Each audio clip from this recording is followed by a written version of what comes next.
রিজওয়ান রফিকি প্রায় মাহফিলে এই এলাকায় এসে দাওয়াত দেই। পীর বিরোধী মানুষ আমি না বাজার আল্লাহর কসম, কিন্তু আমি স্পষ্ট করে বলি, পীরের মানে যদি হয় পীরের পায়ে সেজদা দেওয়া, পীর মানে যদি হয় পীরের কাছে সন্তান চাওয়া, পীর অর্থ যদি হয় পীরের কাছে ভাগ্যের পরিবর্তনের আবেদন করা, এগুলো পীর নয়, টাটকা বেঈমান। এদের সাথে মুসলমানের কোনো সম্পর্ক থাকতে পারে? দেখেন এতক্ষণ তো লিখলো মুর্শিদ খোদা, মানে যে কোনো পীর খোদা।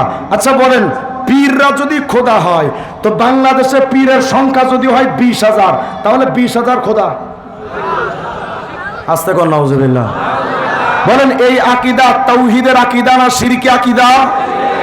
এমন আকীদা যারা লালন করে ওই আউল বাউল ফাউলদেরকে মুসলমান বলা যায়? এবার এই বাউল শিল্পীরা কি লিখতেছে দেখেন, এই বইটার নাম লালন দর্শন, আব্দুল মান্নানের লেখা, লালনবাদ।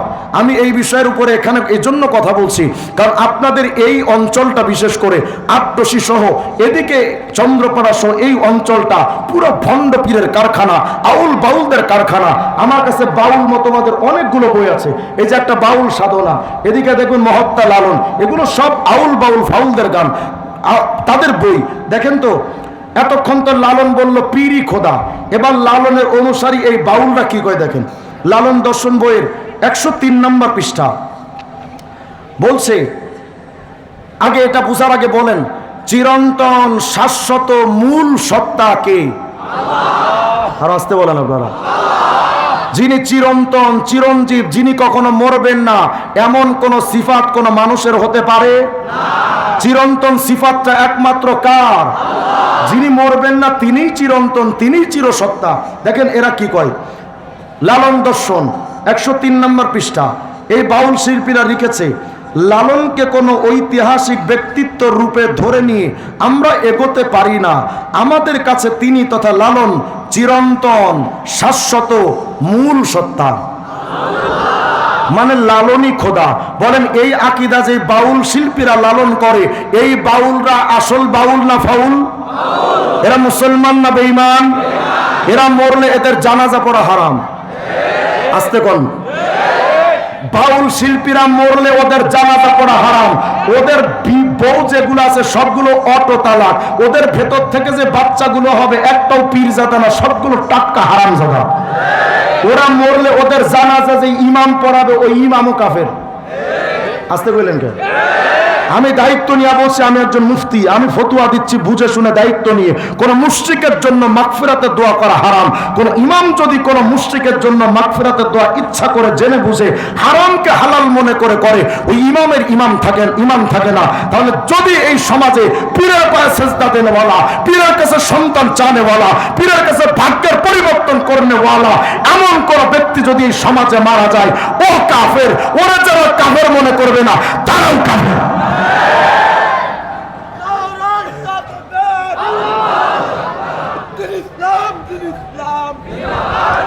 এবার দেখেন, বসো আর একদিন কইও। দেখেন আপনাদের পাশে আর একটা পীর আছে না, সুরেশ্বর? কথা হয় না? আমি এর নাম দিয়েছি সুরেশ্বর। কথা হয় না? সুরেশ্বর মানে সুরের সুর।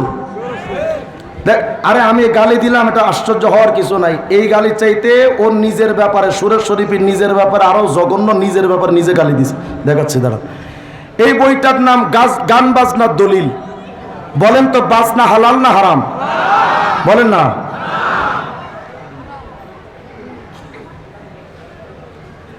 বলেন গান বাজনা হালাল না হারাম? বাজনা হারাম হওয়ার ব্যাপারে কোনো সন্দেহ? এই যে বইটা দেখেন তো কার? ছবিটা দেখেন না চাড়ালের? কথা হয় না? এরা দেখতে আর সুকুমারের মধ্যে তফাৎ আছে? এ যদি পীর হয় তো বলেন তো শয়তান কোনটা? কথা হয় না? বলেন এ যে পীর, এরা কি শয়তানও বিশ্বাস করে? এ নাকি পীর? এই শয়তানে কি লেখা আমাদের নবীর ব্যাপারে দেখেন। আল্লাহ তার নবীকে কত সম্মান দেয়, এত এত সম্মান আল্লাহ আমাদের নবীকে দান করলেন। আরে জালেম আমাদের নবীকে সম্মান দিচ্ছে কেমনে দেখেন। কয় শয়তানের যদি সৎ মানুষকে ধোঁকা দেওয়ার ক্ষমতায় বিশ্বাস করেন, তাহলে মহানবীকে মাত্র কয়েক লক্ষ মিলাদ মাহফিলে আগমন করতে পারেন না? বোঝেন নাই? মানে এদের আকীদা হলো যেখানে মিলাদ মাহফিল হয় সেখানে আল্লাহর নবী হাজির হয়। হাসতে কর নাউজুবিল্লাহ। নবীকে হাজির হয় না দুরূদটা নবীর রওজা পৌঁছায়? হাদিসে আসছে যেখানে ইন্না সাইয়াহিনা ফিল আরদ, কিছু ফেরেশতারা এমন আসে ইউবাল্লিগুনি আন উম্মতি আসসালাম, উম্মতরা আমারে সালাম দেয়, সেগুলো আমি নবী আমার রওজায় কিছু ফেরেশতারা পাঠায় দেয়। তাহলে নবী কি রওজা থেকে বের হন? আসতে কইলেন কি আপনারা? বের হন।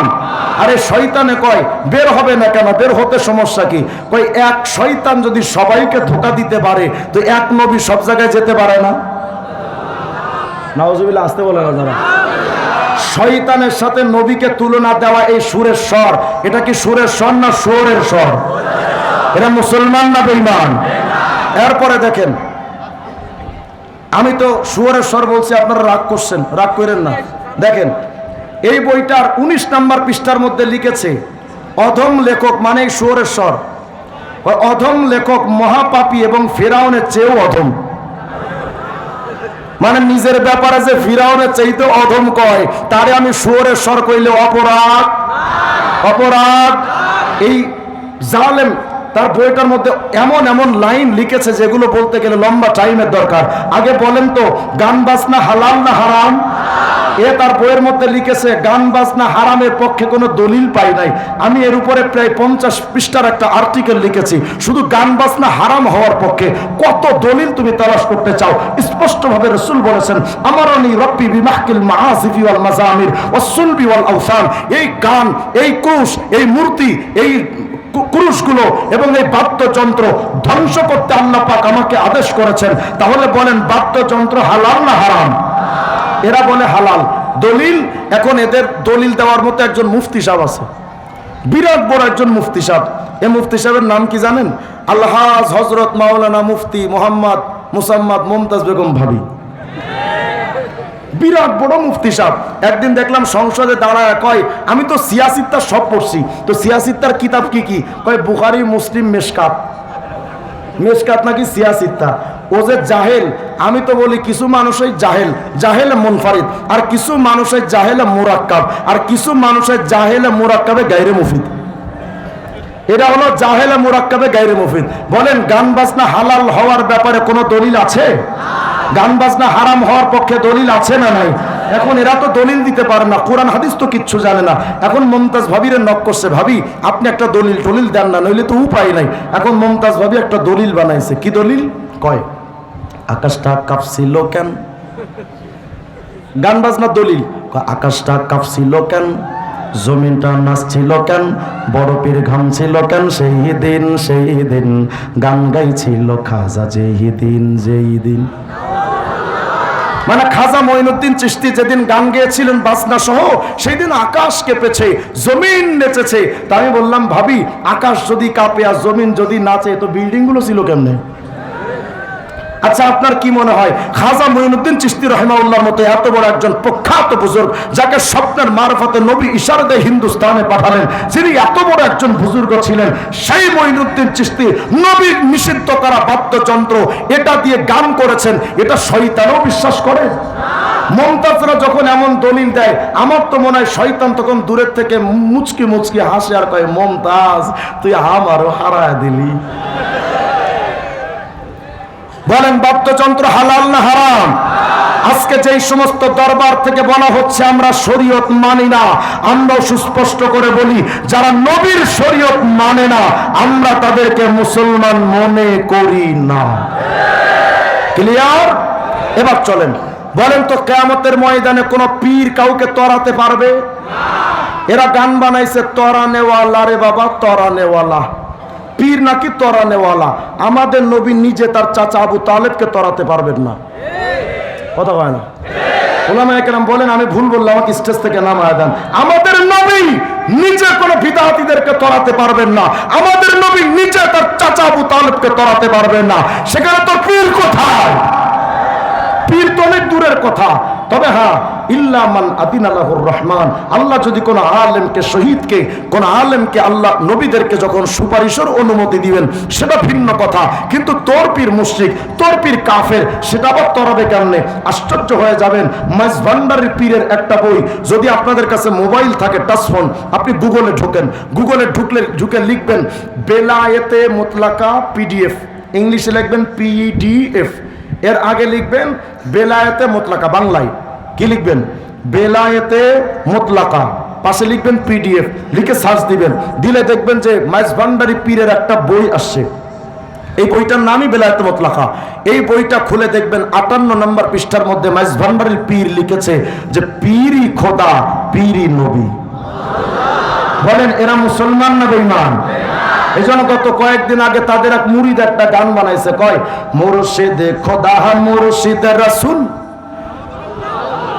দিলে মুখে করছি কবুল, শুনে মোল্লার গোষ্ঠী ফতোয়া দিছে, আমি নাকি কাফের হইয়াছি, আমি আর যাব না মোল্লার কাছে, তওবা করেছি। উনি খাটি দিলে তওবা করছে, আলেমদের কাছে যাবে না। আমি বললাম বেটা, আলেমদের কাছে যাইতে ভাগ্য আর কপাল লাগে, হারামজাদাদের কপালে কোনোদিন আলেমদের সোহবত নসিব হয় না। আমি বললাম তো আলেমদের কাছে যাবি না কেন? হুজুর আলেমরা আমার কাফের কয়। আমি বললাম অহেতুক তো আলেমরা কাফের বলবে না, নিশ্চিত তো কোনো কারণ আছে, আগে কারণটা কর, কোন কারণে আলেমরা তোরে কাফের কয়? তো হুজুর আমি গানের মধ্যে একটু বলছিলাম পীরি খোদা পীরি নবী, এতটুকু বলছি হুজুর, আর আলেমরা আমার কাফের কয়ে দিছে। আমি বললাম আচ্ছা, তুই তো পীর রে খোদা বলবি, রসুল বলবি, আলেমরা তোমার কাফের বলবে না, আব্দুল কাদের জিলানী কইব না? বলেন যারা পীররে খোদা মনে করে, রসুল মনে করে, মুসলমান না বেঈমান? এই মুমিন, নবীর সুন্নাত বাদ দিয়া কোনো পীর মুরিদি হয় না। আস্তে কইলেন কেন? যেই পীরের দরবারে নবীর সুন্নাত নাই, ওটা নবীর দরবার, ছক্কানি কোন পীরের দরবার হতে পারে না। যেই পীরের কাছে নবীর সুন্নাতে ভরপুর, তিনি হলেন আসল হাকিকতে পীর। বাস্তব প্রমাণ মুফতি আব্দুল গফফার সাহেব হুজুর, বাস্তব প্রমাণ ইসমাতুল্লাহ কাসিমি সাহেব হুজুর, বাস্তব প্রমাণ ঢাকা নগরের জাফর আহমদ সাহেব হুজুর। ওরাই সত্যিকারের পীর। কোন ছাতা মাতার কাছে দৌড়ান, যা দেখে ল্যাংটা পীরের কাপড় চোপড়, দূরের কথা জাইঙ্গাও না। এগুলো পীর না বেঈমান? আল্লাহ পাক আমাদের নবীর শরীয়ত এতটা দামি বানালেন, আল্লাহ বলেন নবী, এই দুনিয়ার মানুষ শুনো, আল্লাহ যেন বুঝাইতে চান আমার মুহাম্মদ, নাম হলো মুহাম্মদ, এই মুহাম্মদের 4টা অক্ষর দিয়ে আমি আল্লাহ বোঝাতে চাইলাম, দুনিয়া থেকে আখিরাত পর্যন্ত সদা সর্বদা যদি আমি আল্লাহর রহমত পাইতে চাও, মুহাম্মদের শরীয়ত মানা ছাড়া আর কোনো বিকল্প রাস্তা নাই। সেই নবীকে বাদ দিয়ে আজকে তুমি করে দৌড়াও। এই মুমিন, আজকে তুমি তোমার নবীরে ভালোবাসো না, কিন্তু আল্লাহ কতটা ভালোবাসেন দেখেন। আর একটা বর্ণনা, জামি তিরমিজির হাদিস, জালাসানা সুমিনা সাহাবী রাসূলিল্লাহি সাল্লাল্লাহু আলাইহি ওয়াসাল্লাম ইয়ান্তাজিরুনা। সাহাবায়ে কেরাম একদিন, কি বিরক্ত হচ্ছে নাকি আপনারা? এদিক মনোযোগ দেন। সাহাবায়ে কেরাম একদিন এভাবে বসে আছেন, বসে তারা নবীজির অপেক্ষা করছেন যে কখন নবীজি আসবেন। তো দেখতেছেন নবী একটু দেরি হচ্ছে আসতে। আমরা তো সাধারণত আমাদের অভ্যাস, যদি কোথাও বসি তো হয়তো গাঞ্জা টানি, নইলে জুয়া খেলি, নইলে গিবত করি, নইলে আকিস বিড়ি টানি, এগুলো আমাদের স্বভাব। আর সাহাবা ওয়ালাদের স্বভাব ছিল, তারা যদি সময় অবসর পেতেন তো দ্বীনি মুজাকারা করতেন, দ্বীনি আলোচনা করতেন। যেমন দেখেন ওই তাবলিগি ভাইয়েরা যেখানেই সময় পেয়ে একটু দ্বীনি মুজাকারা করে না করে না? এটা সাহাবা ওয়ালা নমুনা ছিল। সাহাবায়ে কেরাম তারা দ্বীনি আলোচনা করছেন। তো হঠাৎ করে একদিন নবীজির অপেক্ষায় আছেন সাহাবায়ে কেরাম, নবী আসতে একটু দেরি হচ্ছে। তো সাহাবায়ে কেরাম কি করছেন জানেন? এক একজন সাহাবী ইয়াতাযাকারুনাল আম্বিয়া, নবীদের পর্যালোচনা করছেন। একজন কয়, এ সাহাবীরা জানো জানো, ইন্নাল্লাহ ইত্তাখাযা মিন খালকিহি খলিলা, ইত্তাখাযা মিন ইব্রাহিমা খলিলা। এই জানো, ইব্রাহিম কি দামি নবী, সমস্ত নবীদের মধ্যে আল্লাহ একজনকে বানিয়েছেন খলিলুল্লাহ, সমস্ত মাখলুক থেকে আল্লাহ একজনকে বানিয়েছেন খলিলুল্লাহ। তিনি কে জানো? তিনি হলেন হযরত ইব্রাহিম। কি দামি নবী হযরত ইব্রাহিম, যাকে আল্লাহ সবার মধ্যে আলাদা করে খলিলুল্লাহ বানিয়েছেন। কি দামি নবী হযরত ইব্রাহিম। আর একজন কয়, এই মিয়া জানো জানো আদম ইস্তাফাহুল্লাহ, আদম তো এত দামি নবী যাকে আল্লাহ নিজে নির্বাচিত করেছেন। আর একজন কয়, এই মিয়া জানো জানো মুসা কাল্লামাহু তাকলিমা, মুসা আলাইহিস সালাম তেমন দামি নবী, সব নবীদের সাথে আল্লাহ কথা বলেছেন জিবরাইলের মাধ্যমে, আর মুসার সাথে আল্লাহ কথা বলেছেন সরাসরি। তো কি দামি নবী মুসা কালিমুল্লাহ। আরেকজন কয় মিয়া ফাইসা কালিমাতুল্লাহি ওয়া রূহ, ঈসা তো আল্লাহর কালিমা। কেউ কয় মুসা কালিমুল্লাহ, কেউ কয় ঈসা রূহুল্লাহ, কেউ কয় আদম সফিউল্লাহ, কেউ কয় ইব্রাহিম খলিলুল্লাহ। হঠাৎ ওখানে নবীজি আসলেন, ফাসাল্লামা আলাইহিম, নবী এসে সাহাবীদেরকে সালাম দিয়ে বলছেন, এই সাহাবীরা, হ্যাঁ তোমরা না আদমের প্রশংসা করো, ইব্রাহিমের প্রশংসা করো, মুসা ঈসার প্রশংসা করো, শোনো সাহাবীরা, হ্যাঁ আদম সফিউল্লাহ ওহুয়া কাযালিক, ইব্রাহিম খলিলুল্লাহ ওহুয়া কাযালিক, মুসা নজিউল্লাহ আও কালিমুল্লাহ ওহুয়া কাযালিক, ঈসা রূহুল্লাহ ওহুয়া কাযালিক। এই সাহাবীরা, হ্যাঁ আদম তো সফিউল্লাহ, ইব্রাহিম তো খলিলুল্লাহ, মুসা তো কালিমুল্লাহ, ঈসা তো রূহুল্লাহ, মাগার আমি মুহাম্মদ হাবিবুল্লাহ। আল হাবিব, উলামায়ে কেরাম স্টেজ ভরা, আমি ভুল বললাম আমাকে শুধরে দিয়েন। আল হাবিব আরবি লুগাত খুলে দেখেন, আল হাবিব বা মানাল মাহবুব, আল্লাহ বুঝাতে চান নবী আপনি আমার হাবিবুল্লাহ। এর অর্থটা কি? আল্লাহ যেন বুঝাইতে চান নবী আদম তো সফিউল্লাহ ঠিক, কিন্তু এত দামি নবী আদম আমি আল্লাহরে খুশি করার জন্য 200 বছর পর্যন্ত কেঁদেছেন। ইব্রাহিম তো খলিলুল্লাহ ঠিক, কিন্তু এই দামি নবী ইব্রাহিম আমি আল্লাহরে খুশি করার জন্য নমরুদের আগুনে ঝাঁপ দিয়েছেন, নিজের সন্তানকে জবাই করতে পর্যন্ত উদ্যত হয়েছিলেন। হ্যাঁ মুসা তো কালিমুল্লাহ, আমি আল্লাহরে খুশি করার জন্য নীল দরিয়ায় ঝাঁপ দিয়েছেন। ঈসা তো রূহুল্লাহ, আমি আল্লাহকে খুশি করার জন্য নিজের সম্প্রদায়ের কাছে জীবনকে উৎসর্গ করতে চেয়েছেন, তবু আমার খুশি চেয়েছেন। আল্লাহ বুঝাতে চান নবী কালিমুল্লাহ বলো, রূহুল্লাহ বলো, খলিলুল্লাহ বলো, সফিউল্লাহ বলে, ও নবী সবাই তো আমি আল্লাহরে খুশি করতে পাগল, আর আমি আল্লাহ ঘোষণা দিচ্ছি ওয়ালা সাউফা ইউতিকা রাব্বুকা ফাতারদা, নবী আমি আল্লাহ নিজে আপনারে খুশি করতে চাই। আস্তে বলেন সুবহানাল্লাহ। ও নবী আমি আল্লাহ আপনারে খুশি করতে চাই। আর আমি আশ্চর্য হয়ে যাবেন শুনে, আল্লাহ বলেন ইউসাব্বিহু লিল্লাহি মা ফিস সামাওয়াতি ওয়া মা ফিল আরদ, সমস্ত সৃষ্টিকুল জিকির করে কার? আস্তে কোন সকল সৃষ্টিকুল জিকির করে কার? আর আমাদের নবী আল্লাহ পাক যেই আল্লাহর সকল সৃষ্টি জিকির করে, আল্লাহ কার জিকির করে জানেন? সুবহানাল্লাহ। আল্লাহ বলেন নবী ইন্নাল্লাহা ওয়া মালাইকাতাহু ইউসাল্লুনা আলান নবী, নবী সমস্ত সৃষ্টি জগৎটা আমি আল্লাহর জিকির করে, আর আমি আমার সব ফেরেশতাদেরকে নিয়ে তোমার সালাতের জিকির করি। আস্তে বল সুবহানাল্লাহ।